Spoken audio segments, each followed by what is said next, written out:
The day I realized that I deserved better. The night I met him, I wasn't supposed to be anywhere near that street. I was leaving work late, soaked to the bone, and then I saw him, on the curb, head in his hands, crying into nothing. I gave him my umbrella. That one small thing changed everything. Hi, I'm Maya. I was 24 when this happened. To some people you bless the day you met them. To others you curse it. Meeting Ethan? I still can't decide. At first he looked like someone you'd help without thinking. Broken, not dangerous. I drove him home.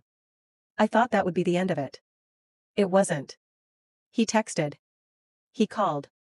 He showed up with flowers and promises. He made me feel seen in a way I hadn't before. That's the cruel thing about these kinds of people, they learn how to look like a home.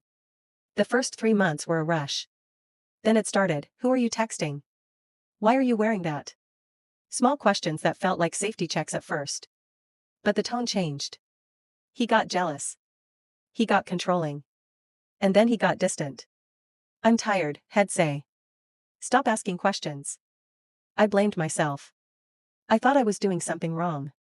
I caught the first lie and shrugged it off. I caught the second and blamed my imagination. Then the third. I hate snooping. I always said that.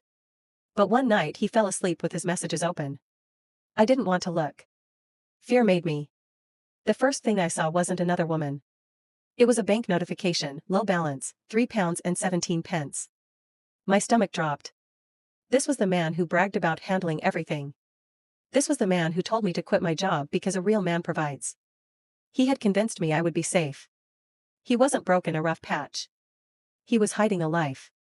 Then a message from his friend that says, "Bro, tell her you are not ready for a child, she will figure it out." That message cut me open. Not about money. About the future had been pretending to want with me. The trust one thought we had wasn't trust at all, it was a performance. The next morning Al sits across the kitchen table from. He avoids my eyes. I asked him, what do you actually do for a living? He arrogantly said, I told you. In managing the company's new expansion. I nodded an affirmative, then said your bank app was open last night. And I saw some text, then I asked him who was pregnant, cause certainly not me. He froze. I could see the mask slip. He finally said, I didn't want you to think I was a failure. But he never said, I'm sorry.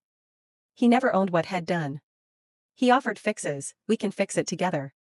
Trust me again. Everything except the one thing I needed. I'd given up my job. My savings were dwindling. My head felt heavy with doubt. But I still had the right and freedom to send him away. So I packed him one bag.